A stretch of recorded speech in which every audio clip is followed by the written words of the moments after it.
자가골은 골 생성이 잘 돼요. 골 생성이라는 거를 뼈가 잘 생겨요. 그 다음에 골 유도도 돼요. 그건 뭐냐면 뼈가 없는 곳에 뼈가 생성되도록 하는 거예요. 그러니까 골 생성은 쉽게 말하면 이렇게 붙여놓으면 붙는다는 뜻이고요. 골 유도는 이렇게 떨어져 있어도 여기다 넣어놓으면 뼈가 여기서 생긴다라고 보시면 돼요. 그러니까 골 생성은 오스테오 인덕션이라고 우리가 표현하고요. 골 유도는 컨덕션이라고 표현해요. 그러니까 연결되게 한다. 그다음에 골 전도라는 것도 있어요. 그래서 골을 뼈를 이렇게 이렇게 새로 생성되게 하는 그런 어떤 용어들인데 그런 것들을 그냥 참고만 하시고. 근데 동종골은 골 전도는 돼요. 컨덕션은 돼요. 그러니까 이렇게 붙여놨으면 붙기는 한다는 뜻이에요. 근데 골 유도가 안 돼요. 그래서 골 유도가 안 된다는 거는 뼈를 생성시키지는 못한다는 얘기예요. 그게 동종골이고, 세라믹 같은 경우에는 골 전도는 돼요. 갖다 놓으면 붙기는 해요. 그다음에 DBM이라고 해서 Demineralized Bone Matrix라는 게 있어요. 그러니까 우리가 채취한 뼈를 가지고 거기서 미네랄을 빼고 그 다음에 세포질을 제외한 껍데기만 갖고 있는 걸 DBM이라고 하는데, 그런 걸로 또 이렇게 우리가 뼈 생성을 유도하기도 해요. 그런 재료들이 나와 있고, 그 다음에 BMP라고 해가지고 뼈를 생성하는 프로테인, 단백질을 이렇게 넣어주면 이렇게 뼈가 좀 생성되기도 해요. 그래서 우리가 쓸 수 있는 이식제는 이렇게 있어요.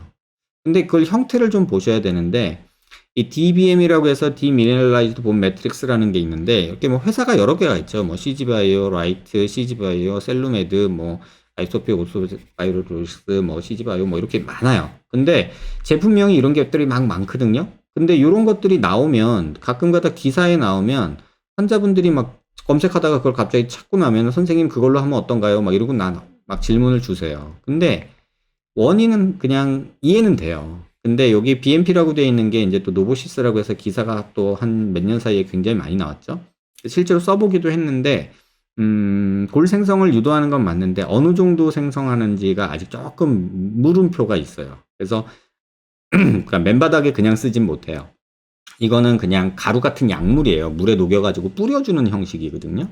그래서 캐리어라는 게 또 필요해요. 그래서 그걸 형태를 조금 보시면, 보통 DBM이라고 해서 Demineralized Bone Matrix라는 거는 이런 스폰지 형태예요. 또는 이렇게 주사 형태로 이렇게 스폰지 같이 찌그러져 그러니까 다 알맹이는 뺀 껍데기만 있는 거죠. 그런 것들을 이렇게 쪼물딱쪼물딱 하거나 아니면 주사기로 뿅 해가지고 빈 곳에서 넣어놓으면 뼈가 좀 생긴다, 그런 건데, 지금 우리가 원하는 건 그거 아니잖아요. 우리가 원하는 거는 뼈가 이렇게 빠져나간 부위에 뼈처럼 딱 달라붙어서 딱딱해야 되는 거가 있어야 되는 거잖아요. 그래서 그런 것들이 원하는 대로 되진 않는다. 근데 이런 것들은 의미가 있어요. 치과 쪽에서는 의미가 있어요. 이빨 빼고 나서 빈자리에다가 메꿔 놓으면 뼈로 덮이니까 그런 데는 의미가 있죠. 근데 지금 성형외과 영역에서 볼륨을 주거나 형태를 만들기는 조금 문제가 있다는 뜻이에요. 그 다음에 알로본이라고 해서 동종골이 또 나와요. CG바이오에서 유니코티칼 블록이라고 해서 또 나오고, 라이프네신에서 오라그라프트라해서 또 나와요. 근데 대부분 다 치과 영역에서 쓰는 재료인데, 또 리니메디컬이라는 데서도 나오고 CG바이오에서도 알로본이라고도 또 나와요. 근데 형태가 어떠냐면 이런 식으로 나와요. 그러니까 내 뼈인데 이렇게 좀 뭐랄까 바스라진 느낌? 이런 느낌으로 나와요. 그래서 이런 데를 그냥 채워 넣는, 빈 곳을 채워 넣는 어떤 느낌의, 이렇게 뼈 결손이 있는데 메꿔주는 느낌이지 우리처럼 형태를 만들거나 그러진 못해요. 그러니까 이 뼈가 얼마나 커야지 우리가 턱을 이렇게 만들어 줄 수 있겠어요. 그러니까 그런 식으로 단단하게 형태를 유지해야 되는데, 이런 것들 써봤자 형태를 유지하려고 아무리 우리가 용을 써서 만들어졌다 해도 실제로 시간이 지나면서 얘가 실제로 뼈가 되지도 않고 흡수되거나 또 일부 뼈가 생긴다고 해도 우리가 원하는 형태가 아니라 막 중구난방으로 생길 수도 있어요. 그래서 이런 것들을 우리가 형태를 조절할 수 없기 때문에 이런 걸 쓰질 못하는 거예요. 그래서 내 뼈가 된다는 것도 아직 뭐 단단한 어떤 코티칼 본이 되는 것도 아니고, 약간 스폰지 형식의 약간 푸석푸석한 뼈, 분필 조각 정도 강도를 가진 그런 정도가 될 거라고 생각을 해서 재건 재료로 못 쓰는 거지. 이게 뭐 결손 부위 메꾸는 데는 괜찮죠. 예를 들면 광대 체부의 볼륨이 조금, 여기가 조금 뼈가 멨어, 광대 갭이 있어. 그럴 때는 저런 거 메꿔 놓으면 연결이 되면서 조금 더 잘 붙을 수 있는 어떤 기회를 올리게 되죠. 근데 실제로 제가 조금 써본 바에 의하면 또 이런 그런 재생 유도 물질들을 우리가 광대, 안면골 이런 데다 넣어줬을 때 막 뼈가 우리가 생각했던 것처럼 막 나이스하게, 매끈하게 그렇게 생기는 것 같지는 않아요. 실제 써본 결론은요. 그 다음에 또 이제 합성골도 있어요. 이렇게 뭐 실제 사람 뼈에서 채취해서 세포 처리하고 면역 반응 처리하고 해서 만든 이런 뼈도 있지만 이거는 그냥 실험실에서 만든 합성골도 있어요. 인공적으로 만든 뼈. 이런 것도 제품이 되게 많죠. 그래서 엑셀로지니, 붕그로스니 이런 것들은 실제로 제가 써보기도 했는데 뭐 없는 것보단 낫겠지 하지만 기대했던 것만큼의 효과는 아니에요. 그래서 그런 부분들 조금 이해해 주셨으면 좋겠고 또 요런 내용도 있었어요. 자가 조직 이식을 할 때 우리가 뼈를 이식한다고 했을 때 혈관을 가지고 가서 가져가는 게 있고 그냥 뼈만 툭 떼가지고 얹어주는 게 있어요. 그래서 그걸 유리 이식편이라고 하는 거는 프리그라프트라고 해서 뼈만 툭 떼놔가지고 껴놓는 거예요. 그러니까 자가 조직이니까 이물 반응이 적죠. 단점은 흡수가 굉장히 많아요. 혈관이 안 달려 있어서. 그 다음에 흡수가 많으니까 볼륨이나 형태의 예측이 불가능해요. 또 단점은 떼낸 곳에 결손하고 흉터가 생겨요. 그래서 이런 것들을 많이 하는 게 우리가 피부 이식, 뼈 이식, 연골 이식, 코 수술할 때 그런 것들이 전부 다 프리그라프트라고 해요.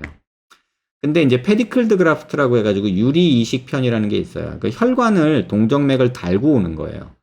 이런 경우는 자가 조직이고 흡수가 없는 게 아니라 적어요. 그 다음에 이물 반응은 거의 없고요. 근데 수술이 굉장히 복잡하고 공여부의 결손하고 흉터가 굉장히 커요. 왜냐하면 혈관까지 같이 따라와야 되기 때문에 많이 째고 많이 잘라내야 돼요. 그래서 결손과 흉터가 커요. 그래서 이런 데는 주로 뭐 이렇게 암 때문에 수술하고 여기 볼 전체를 잘라내거나 이랬을 때 허벅지 같은 데서 살 떼다 붙이는 이런 거를 해요. 또 가슴 수술하고 유방암 때문에 완전히 전절제하면 또 허벅지나 배에서 이렇게 살을 떼가지고 여기다가 가슴을 만들어주는 이런 것들을 유경 이식편이라고 해요.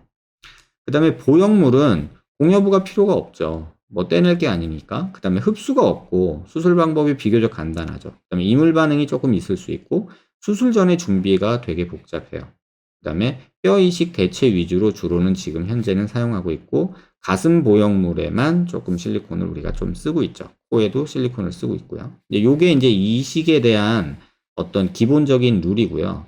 그 다음에 우리가 이제 제일 많이 쓰는 게 이런 유경 이식은 주로 대학병원에서 이제 재건 수술할 때 쓰고 보형물은 여기저기서 쓰지만 유리 이식편 여러분들이 좀 아셨으면 좋겠는 게 이 프리그라프트라는 거에 대해서 조금 이해했으면 좋겠어요. 일단 프리그라프트는 온레이 그라프트라고 해서 얹어주는 방식이 있어요. 그러면 턱끝이나 귀족 이런 데예요. 그러니까 이런 면에다가 얘를 얹어주는 거예요. 그러니까 이런 식으로 이식하다 보니까 내 조직하고 이식한 녀석하고의 접촉면이 요 한 면밖에 없어요. 그런 거를 온레이 그라프트라고 해요. 근데 인터포지셔널 그라프트라고 해서 이렇게 뼈가 있는데 여기다가 중간에 껴주는 거예요. 그래서 이렇게 껴주는 거를 인터포지셔널 그라프트라고 해요. 그러면 이거는 접촉면이 양쪽 두 쪽이에요. 그래서 오히려 생착률이 조금 더 좋아요. 이런 게 이제 광대 갭이나 턱끝 길이 연장할 때 뼈 자른 다음에 벌린 다음에 그 사이에 뼈 껴주는 거 있죠. 이런 거. 그 다음에 광대뼈, 여기 광대 갭이 있을 때, 뭐, 여기서 뗀 뼈를 여기다 살짝 껴주는 거. 이런 것들은 접촉면이 두 면이기 때문에 조금 온레이보다는 좋죠. 그 다음에 인레이 그라프트라고 해서, 요렇게 비어있는, 뭐랄까, 웅덩이처럼 뼈가 결손이 있을 때, 여기다가 꽉 껴놓는 거예요. 그러면은 정육면체라고 가정을 하면, 3면 내지 5면까지, 위에만 접촉이 없는, 그러한 3면 내지 6, 5면 정도의 접촉 면적이 늘어나요. 그래서 생착률은 인레이가 제일 좋고 그 다음에 인터포지셔널 그라프트, 그 다음에 온레이 그라프트가 가장 안 좋죠. 근데 우리가 대부분 하는 그라프트, 이식은 거의 다 온레이 그라프트예요. 그래서 뼈 이식을 온레이 그라프트로 해줬을 때는 흡수가 굉장히 많아요. 그래서 귀족 수술 같은데 턱접뼈에서 자른 뼈 이렇게 이식해 놓은 거 한 3, 4년 지나서 보면 거의 뭐 1mm도 안 남아요. 흔적만 있을 뿐이고 그냥 고정한다고 사용했던 나사만 이렇게 쇽 박혀 있는 그런 모습들을 굉장히 많이 보게 돼요.